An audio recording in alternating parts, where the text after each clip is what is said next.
నమస్తే. గత 2 రోజుల నుంచి ఫేస్‌బుక్ ఓపెన్ చేసినా, ఇన్‌స్టాగ్రామ్ ఓపెన్ చేసినా ఒక వీడియో చాలా వైరల్ అవుతుంది. సో, ఆ వీడియో ఎవరిదో కాదు, సంధ్యా రెడ్డి గారి video. Congress party TPCC general secretary Bojja Sandhya Reddy గారి వీడియో వైరల్ అవుతుంది. ఆ వీడియోలో చాలా క్వెషనింగ్ చేస్తా ఉన్నారు ఎంపీ ధర్మపురి అరవింద్‌ను సంధ్యా రెడ్డి గారు. సో, చాలా ట్రోల్స్ అవుతున్నాయి, చాలా మీమ్స్ అవుతున్నాయి ఆమె ఇచ్చినటువంటి కౌంటర్‌కు, ఆమె అడిగినటువంటి ప్రశ్నకు. అసలు ఏం జరిగింది, ఏంటనేది పూర్తిగా తెలుసుకునేటువంటి ప్రయత్నం చేద్దాం. ప్రస్తుతం తొలివేలు స్టూడియోలో సంధ్యా రెడ్డి గారు ఉన్నారు. అక్క నమస్తే. నమస్తే తమ్ముడు. సో, మీరు మాట్లాడిన మాటలు, మీరు అడిగిన ప్రశ్నలు సోషల్ మీడియాలో వైరల్గా మారుతున్నాయి. చాలా దాన్ని కొంత ఫన్ క్రియేట్ చేస్తూ, కొంత దాన్ని ఒక ట్రోలింగ్ చేస్తూ ఆ వీడియోస్ను అన్ని గ్రూపులలో సర్క్యులేట్ చేస్తున్నారు. మీరు ధర్మపురి అరవింద్ను చాలా ఘాట్గా మాట్లాడారు. బట్ నిజంగా మీది ధర్మపురి అరవింద్ అంత స్థాయా? మరి తెలంగాణ రాష్ట్ర ముఖ్యమంత్రి రేవంత్ రెడ్డి గారి స్థాయి ధర్మపురిదా? ఒక మాట చెప్పండి. ఆయన స్థాయి కానప్పుడు నా స్థాయి కూడా కాదు. నేను వీడియోలో కూడా క్లియర్గా చెప్పిన, ధర్మపురి అరవింద్ గారు ఎంపీ, 2 సార్లు ఎంపీ, ఎన్నిసార్లు ఎంపీ అయినా ఆయన ఎంపీ, నేను ఒక జనరల్ సెక్రటరీ, నా స్థాయి కాదని చెప్పిన. ఆయన స్థాయిని ఆయన మర్చిపోయినప్పుడు నా స్థాయి కూడా నేను మర్చిపోయినా. ఒక రాష్ట్ర ముఖ్యమంత్రిని పట్టుకొని ఇష్టం వచ్చిన మాటలు, ఆ మాటలు మళ్ళీ నేను రిపీట్ చేయదలుచుకోలేదు. ఆ మాటలు నువ్వు మాట్లాడుతున్నావు అంటే, గతంలో మనవనికి పూరి చేస్తే నీకు నొప్పి వచ్చింది. ఆ పూరి స్టోరీ తెలియదు, ఒక పేగు బంధం తెలియదు, ఒక తాత మనవాడి బంధం తెలియదు. మోడీ గారు తల్లి ప్రేమ, తల్లి కొడుకుల బంధం గురించి కూడా వీడికి తెలియదు. ఎందుకంటే నేను ఇవాళ ఈ వాడు ఎందుకంటున్నా అంటే, ఇవాళ కాంగ్రెస్ పార్టీలో డిఎస్ గారు ఇవాళ కాంగ్రెస్ పార్టీలో సంపాదించుకొని కాంగ్రెస్ పార్టీలో పెరిగి పెద్దయి ఇలా ఆయన సంపాదించిన డబ్బుల మీద, ఇలా ఆయన ఆస్తుల మీద బతుకుతున్నాడు. ఇవాళ రేవంత్ రెడ్డి గారు ఒక రైతు బిడ్డ, ఇవాళ గవర్నమెంట్ స్కూల్లో చదువుతుండు. మీ అయ్య కాంగ్రెస్లో ఉండి కాన్వెంట్ స్కూల్లో అరవింద్ను పంపించిండు. సంస్కారం లేదు. గవర్నమెంట్ స్కూల్లో చదివిన వ్యక్తి ఇవాళ అక్కడ ఉన్న గవర్నమెంట్ ఎవరు ఉంటారండి? అంతా మిడిల్ క్లాస్ వాళ్ళే ఉంటారు. వాళ్ళ గురించి ఆయన ఉద్దేశించి విద్యాశాఖను పెట్టుకుండు. విద్యాశాఖ నీ దగ్గర పెట్టుకున్నవేందిరా అనే మాట మాట్లాడిందంటే తలకాయ ఉందా లేదని అడుగుతున్నా. విద్యాశాఖ మంత్రిగా ఏ స్కూల్లో చాక్ పీసులు లేవు, ఏ స్కూల్లో బోర్డు ఉందో లేదో అవగాహన లేదు అని అడగడం తప్ప. ఈయనకు అవగాహన ఉందా? ఈయనకు అవగాహన ఉందా? ఇంకో నేను ఇంతకు ముందు చెప్పిన, నెత్తి మీద బొచ్చు లేదు, ఇప్పుడు గుజ్జు కూడా లేదు. అది 100%. ఆయన అద్దాలు ఎడబెడతాడండి. ఒక ఎంపీ ఇప్పటి వరకు పసుపు బోర్డు అన్నాడు. పసుపు బోర్డు కానీ నేను స్పైసీ బోర్డు తెచ్చిన అన్నాడు. తెచ్చినావాను? ఎప్పుడన్నా నిజామాబాద్ నియోజకవర్గం మీద ఎప్పుడైనా నువ్వు కాన్సన్ట్రేషన్ చేసినావా? ఇలా విద్యాశాఖ మంత్రిగా మన రేవంత్ అన్న ఎందుకు పెట్టుకున్నాడు? ఐఐటి విద్య ఏదైతే ఉందో గవర్నమెంట్ స్కూల్ పిల్లలకి మనం ప్రవేశపెట్టాలని ఒక ఆలోచనతో టీచర్లతో అన్నాడు. ఇక్కడ విద్యార్థులను ఆయన తప్పుగా మాట్లాడలేదు, వాళ్ళని కించపరిచే ఉద్దేశం కాదు. పిల్లలకి మంచి చదువు చెప్పండి. ఒక్కొక్క పిల్లగానికి కొంతమందికి ఫామ్స్ కూడా ఫిలప్ చేయడానికి రావట్లేదు. విద్యా వ్యవస్థ మీద మీరు నమ్మకం పెట్టండి. రేవంత్ రెడ్డి కూడా ఫామ్ ఫిలప్ చేయడానికి ఒకటి చెప్పనా, నేను కూడా తొలి వెలుగు ఛానల్ ద్వారా నేను తొలి వెలుగు ఛానల్ సవాల్ విసురుతున్నా. ధర్మపురి అరవింద్, మీ మోడీని రమ్మను. నీ స్థాయి కాదు, మీ మోడీని రమ్మనండి. 26 ABCలు కరెక్ట్ రాయాలి. ఆయన ఫామ్ ఫిలప్ చేయాలి. మా తెలంగాణ ముఖ్యమంత్రి రేవంత్ అన్న వచ్చి ఫామ్ ఫిలప్ చేస్తాడు. మరి దానికి మీరు విసురుతారా సవాలు? ఆల్రెడీ ఈయన ఎంపీగా ఫామ్ ఫిలప్ చేసేటప్పుడు ఆర్టీఐ వాళ్ళు ఈయన యూనివర్సిటీలో చదివిందా అని ఎంక్వైరీ చేస్తే ఇలాంటి స్టూడెంట్ మా దగ్గర లేరని చెప్పారు. తెలుసా ఇన్ఫర్మేషన్? ఫేక్ సర్టిఫికెట్లు. At the same time Modi గారికి కూడా ఫేక్ సర్టిఫికెట్లు. ఇవాళ ప్రజలు మెచ్చి, ప్రజలు ఆదరించి, ప్రజలు పెద్ద డిగ్రీ ఇచ్చిండు రేవంత్ రెడ్డి గారికి. అంతకన్నా పెద్ద డిగ్రీ ఏముంటుందండి? చెప్పండి. నువ్వు చదువుకున్నాను, నీకు సంస్కారం ఉందా? నీకు సంస్కారం ఉందా అని అడుగుతున్నా. ఇవాళ రేవంత్ రెడ్డి గారు రాష్ట్ర ముఖ్యమంత్రి అండి. మనం రెస్పెక్ట్ ఇవ్వాలా వద్దా చెప్పండి? రెస్పెక్ట్ ఇవ్వకుండా నువ్వు ఎంపీవి అట్లా మాట్లాడితే మాలాంటి వాళ్ళ పరిస్థితి ఏంది? నేను అనేది ఏంటంటే, నువ్వు ఆయనతో పాటు అభివృద్ధిలో నువ్వు అది పడు, నువ్వు నింపుతావురా, అది కావురా అని నువ్వు ఎంత బేకార్ మాటలు మాట్లాడుతున్నావు. సిగ్గు ఉండాలి, శరం ఉండాలి మాట్లాడేటప్పుడు. అంటే నువ్వు ప్రెస్ మీట్ దాకా నువ్వు పీకేది ఏమన్నా ఉందా ఇప్పటి వరకు? నిజామాబాద్ ప్రజలకు నువ్వు ఇప్పుడు పోయి మోడీ దగ్గర మోకరిల్లు, నీకు నవోదయ స్కూల్స్ ఉన్నాయి, ఐఐటివి తీసుకురండి, పోయి అట్లాంటి స్కీమ్స్ తీసుకురా. నువ్వు రేవంత్ అన్న మీద పెట్టిన సమయము నీ తండ్రి మీద పెడితే నీ తండ్రి చచ్చిపోకపోవు. అన్న మీద పెట్టిన శ్రద్ధ, ప్రెస్ మీట్లో పెట్టిన శ్రద్ధ డిఎస్ గారి మీద తండ్రి మీద పెడితే తండ్రిని కొట్టినోడు, తండ్రిని కొట్టి తండ్రిని అది చేసినోడు. ఓవడు విలువ ఉండదు, అది ఉండదు. ఉత్త కాదు. అరే ఇప్పుడు పోగొస్తుందా? మరి ఇప్పుడు ఈయన చెప్పేది ఎట్లా మాట్లాడుతుండు? ఏడో ఆయన మాట్లాడే భాష ఏంది? ఒక్కసారి అరవింద్ మాట్లాడిన మాటల కింద కామెంట్ చూడు. ఎన్ని బూతులు తిడుతురు తెలుసా? ప్రజలు ఆడ కింద పెడతారు కామెంట్, అది చదువుకోవాలి కామెంట్లు. ఇవాళ నా స్థాయి కాదు, నేను చెప్పిన ఆ రోజు చెప్పిన, మీరు ఎవరు తెలంగాణ రాష్ట్ర ప్రజలారా, ఆయన ఎప్పుడైనా ఇంత కర్మ ఎవరికి ఏది ఇస్తుంది అదే ఇస్తుంది. సంధ్యా రెడ్డి ముఖ్యమంత్రి దగ్గర మార్కులు కొట్టేయడానికి ఇట్లా అరవింద్ ఒక్కటి చెప్పనా, లేకపోతే జెన్యూన్ ఒక్కటి చెప్పనా, పిసిసి జనరల్ సెక్రటరీ అంటే మా పిసిసి గారు కానీ కాంగ్రెస్ పార్టీ నాయకుల మీద అనుచిత వ్యాఖ్యలు ఎవరు చేసినా స్పందిస్తుంది. మేము గతంలో పిసిసి గారి మీద కూడా మాట్లాడినప్పుడు 100% మాట్లాడినా, గతంలో ఇదే పాడి కౌశిక్ రెడ్డి మాట్లాడినప్పుడు మాట్లాడినా, గతంలో జీవన్ రెడ్డి గురించి మనం కాంగ్రెస్ పార్టీ గురించి మాట్లాడినా. ఎవరినైనా నేను అనేది విమర్శించండి, నేను వద్దనట్లేదు, కానీ ఆ విమర్శ ఎట్లుండాలి, రాజకీయంగా ఉండాలి, పర్సనల్ గా టార్గెట్ చేయొద్దంట. కనీసం కార్పొరేషన్ చైర్మన్ కూడా కాదు సంధ్యా అరే రెడ్డి. ఒకటి చెప్పనా, ఒకటి చెప్పనా, సామాన్య కార్యకర్త చాలు. అంటే నీకు అంటే ఇప్పుడు ఆయనను ఏమన్నావు నువ్వు, కనీసం ఒక కార్పొరేషన్ చైర్మన్ కూడా కాదు సంధ్యా రెడ్డి.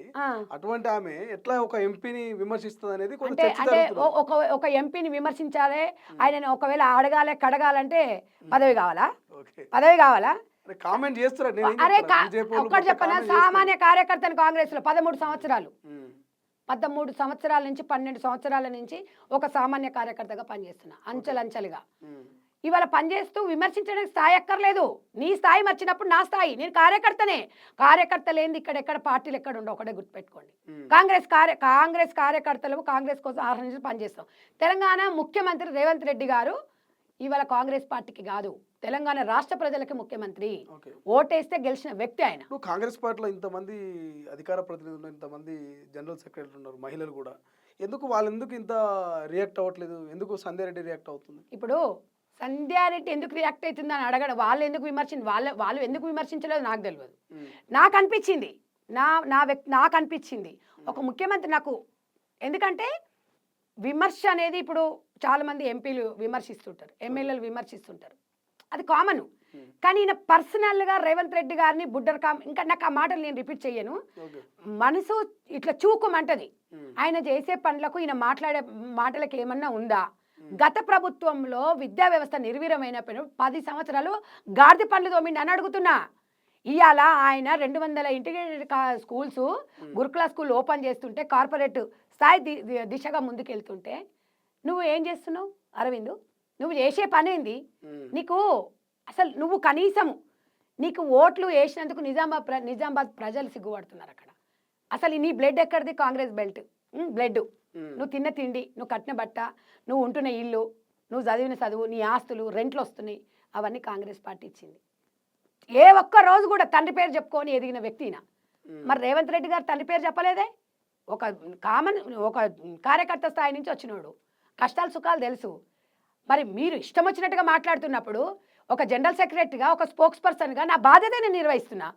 నేను ఎవరో మెప్పు పోసామో అని కాదు, చాలా సందర్భాలలో సమాజంలో ఏమైనా జరుగుతున్నప్పుడు నేను స్పందిస్తా. నాకేమైనా ఏమైనా లాభాలు వస్తున్నాయో, లాభం గురించో పదవుల గురించి అంటే నేను 23 సంవత్సరాలండి నేను ఈ జనజీవన స్రవంతిలో మనం అందరం ఒక సోషల్ వర్క్ చేయడము. నేను ఆల్మోస్ట్ ఒక 23 సంవత్సరాలు. నాకేమైనా పదవులు వచ్చి అనుభవించిందా? నేను పదవుల కోసం సంధ్యా రెడ్డి ఎప్పుడు తాపత్రయపడి గుర్తుపెట్టుకో. సంధ్యా రెడ్డి కోసం పదవి రావాలి. కాంగ్రెస్ పార్టీ పదవి ఇస్తే తీసుకోదా సంధ్యా రెడ్డి? కార్పొరేషన్ చైర్మన్ ఏమంటున్నా, నా కోసం పదవి పుట్టాలి, పదవి కోసం నేను పుట్టలే. ఆ స్థాయి నాది. నేను పని చేసి 100% అడుగుతాను. ఎందుకు అడగను? నాకు అధిష్టానం కూడా గమనిస్తుంది, అధిష్టానం కూడా చూస్తుంది. నేను ఏది ఉన్నా కూడా పార్టీ సిద్ధాంతాలను గౌరవించే వ్యక్తిని నేను. వ్యక్తిగతం అనేది నా ఎన్జిఓ పరంగా అనేది అది నా ఇష్టం. అది పార్టీ పరంగా నేను ఎప్పుడు కూడా పార్టీ సిద్ధాంతాలను తప్పే వ్యక్తి నేను కాదు. ఒక రాష్ట్ర ముఖ్యమంత్రిని అన్నప్పుడు నేను మాట్లాడకపోతే, ప్రతి ఒక్క వ్యక్తి వచ్చి రాష్ట్ర ముఖ్యమంత్రి మీద మాట్లాడుతున్నప్పుడు ఒక జనరల్ సెక్రటరీగా నేను స్పందించకపోతే అసలు నాకు ఈ పోస్ట్ ఎందుకని నేను అడుగుతున్నా. ఇవాళ ఎవడు ఇప్పుడు విమర్శించడం 100 మంది ఉంటారు. అవును, నాకుంది, నాకు దీనికి ధైర్యం కావాలా ప్రశ్నించడానికి? ఒక సామాన్యమైన వ్యక్తి కూడా ప్రశ్నించవచ్చు. ఎవరైనా అంటున్నారు అందరూ నువ్వు విమర్శించు తండ్రి, కానీ ఒక ముఖ్యమంత్రిని పట్టుకొని అన్పార్లమెంట్ లాంగ్వేజ్ నువ్వు మాట్లాడుతున్నప్పుడు నేనెందుకు మాట్లాడొద్దు? రైట్. సో ఏం చెప్తారు అరవింద్కు ఫైనల్ గా? ఒక్కడే చెప్తున్నా, ఒళ్ళు దగ్గర పెట్టుకో అని చెప్తున్నా. విమర్శించు, నువ్వు అడుగు, తప్పులేదు. మీ మోడీ ఇస్తున్న 2 కోట్ల ఉద్యోగాలు ఇవ్వని ఫస్ట్ ఇచ్చిన తర్వాత మీరు రెస్పెక్ట్ చేయడం నేర్చుకోండి. రాష్ట్రంలో అరవింద్, దేశంలో కంగాన, ఈ 2 దరిద్రాలు రాష్ట్రాలకు దేశానికి అష్టదరిద్రులు వీళ్ళు. ఇంకొకసారి రేవంత్ రెడ్డి గారు పర్సనల్గా టార్గెట్ చేసినాం అనుకో చీపురు కట్టలతోనే ఆడోళ్ళందరం కొడతాం. మామూలుగా చెప్పట్లేదు, ఇవాళ మేము వేదికగా చెప్తున్నా, అనుచిత వ్యాఖ్యలు పర్సనల్గా నువ్వు 100% పార్టీ పరంగా నువ్వు ఏదైనా మాట్లాడు, మేము గౌరవిస్తాం, రెస్పెక్ట్ చేస్తాం. పర్సనల్గా టార్గెట్ చేసినావు అనుకో పొడుగు నువ్వేం బీకినవరా, అంటే పొట్టోడా, అంటే అది అని మాట్లాడతావు. ఏం బీకినావు చెప్పు, నువ్వేం ఉద్ధరించినావు, నీ ఎంబడికి వీళ్ళు బాగుపడ్డారు అనేది నువ్వు చెప్పు. లేకపోతే నాకు ధర్మేందుకు ఏమన్నా గట్టి పంచాయతీలు ఉన్నాయా నాకు? ఆయన మాట్లాడుతున్నప్పుడు, ఒక రాష్ట్ర సీఎంని మాట్లాడుతున్నప్పుడు నేను మాట్లాడతా. మేము ఇప్పటికీ కూడా కేసీఆర్ గారిని విమర్శించి గారే అన్నా నేను ఎప్పుడు కూడా ఎందుకంటే ఆ స్థాయి నాది కాదు. మనం విమర్శించేటప్పుడు కూడా ఈయన స్థాయి దాటింది కాబట్టి ఇలా రానవలసి వచ్చింది. మరి నువ్వే కదా, నీ చేతి నువ్వే తీసుకున్నావు కదా. Give respect and take respect. ఈ ఊరు నుంచి ఆ ఊరికి ఎంత, ఆ ఊరు నుంచి ఈ వరకు అంతే ఉంటుంది. అరవింద్ ఇది చేసిండు అది చేసిండు అని ఓ పేటీఎం గాన్లు ఉంటారు. ప్రజలకి రండి, ఎవ్వరు ఎట్లా ఉన్నా ఏదున్నా ఎన్ని చేసినా రాజకీయాలల్లో ఒక వ్యక్తిని మనం గౌరవించేది నేర్చుకోవాలి. విలువలకున్న రాజకీయాలు చేయాలి. సంధ్యారెడ్డి పదవుల కోసం పాకలాడే వ్యక్తి కాదని అందరూ తెలుసు. నేను కాంగ్రెస్ పార్టీలోకి వచ్చినప్పుడు బీఆర్ఎస్ పార్టీ అధికారంలో ఉంది. తెలంగాణ జాగృతి కవితమ్మ నేను పనిచేసినప్పుడు మరి అదే బీఆర్ఎస్ పార్టీ అధికారంలో ఉంది. ఎందుకు అధికారంలో వచ్చిన నెల రోజులకే ప్రతిపక్షంలోకి వచ్చిన, ఎందుకు వచ్చినా? ఆడ ఉంటే నాకు పదవి రాకపోయేదా? నేను పదవి గురించి నేను ఆలోచించలేదే. కాబట్టి ఒక్కటే గుర్తుపెట్టుకోండి, నా వాయిస్ అనేది ఎక్కడున్నా ప్రశ్నిస్తా. తప్పుంటే మంచిగా చేసిండ్రు అనుకో, ఏ పార్టీలోనే నేను వాళ్ళకి దండం పెడతాను. నేను ఏదున్నా విలువలతో రాజకీయాలు చేస్తే విలువలు ఉంటాయి. ఆడవాళ్ళ మీద నేను అనేది ఏంటంటే, మన భారతదేశంలో మనకు కొన్ని ఉంటాయి పరిధులు. ఆ పరిధులు కాపాడుకోవాల్సిన బాధ్యత ఉంటుంది. ఒక లాంగ్వేజ్ ఉంటుంది, ఆ లాంగ్వేజ్ని మనం కాపాడుకోవాలి. ఒక పార్లమెంటు సభ్యుడు మాట్లాడే భాషని అక్కడ ప్రభావితం అవుతుంది, ఎక్కువ మంది చూస్తారు.